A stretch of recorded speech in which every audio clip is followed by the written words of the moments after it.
हे करुणा सिंधु, हे प्रभु, न जाने क्यों मेरा मन कांप रहा है। कोई डरावना भय मेरे मन को व्याकुल कर रहा है। कहीं मेरे पुत्र के प्राण संकट में तो नहीं। हे दया सागर, इस दुखियारी माता पर दया करो। मेरे पुत्र की रक्षा करो प्रभु, मेरे पुत्र की रक्षा करो प्रभु, मेरे पुत्र की रक्षा करो।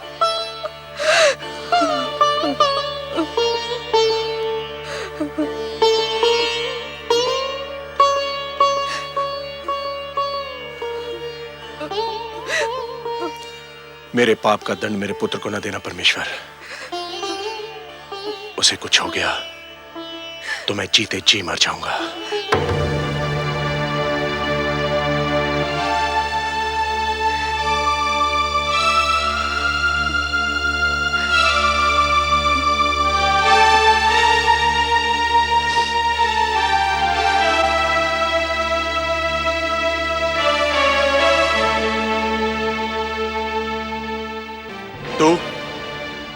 तू क्या करने आई है यहां?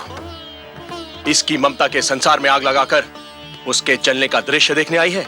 नहीं महाराज। क्या मिला तुझे हमारा सुख चैन छीन कर? धिक्कार है तुझे। चली जा, चली जा, नहीं तो मैं अपने क्रोध पर नियंत्रण नहीं रख पाऊंगा। जाने दीजिए स्वामी, जाने दीजिए। आप नहीं जानती महारानी सुनीति, यह सब इसी दुष्ट नारी का किया धरा है। ना ये ध्रुव को हमारी गोद से उतारती और ना हमें ये दुख भरे दिन देखने पड़ते।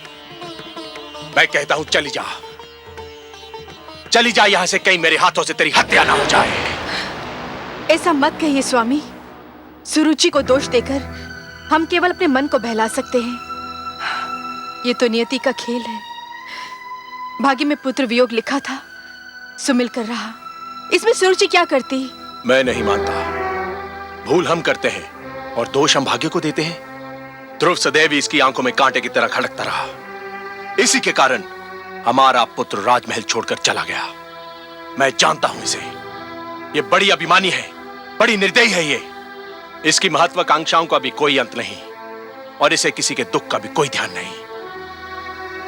मैं तो कहता हूं कि यदि इसका उत्तम कहीं चला जाता तो इसे पता चलता कि पुत्र वियोग क्या होता है। ये आप क्या कह रहे हैं स्वामी? दुखी होने का अर्थ ये नहीं कि कोई अपना विवेक ही खो दे। भगवान न करे हमारा उत्तम कहीं चला जाए। वही तो इस राजभवन का कुलदीपक है। हमारा एक पुत्र तो न जाने कहां भटक रहा है। आप चाहते हैं कि हमारा दूसरा पुत्र भी हमसे दूर हो जाए? उत्तम केवल सुरुचि का ही पुत्र तो नहीं, वो मुझे भी माता कहकर पुकारता है। आप नहीं जानते, जब मुझे माता कहकर पुकारता है ना, तो घड़ी भर को मैं ये भी भूल जाती हूँ कि मेरा ध्रुव मेरे पास नहीं है।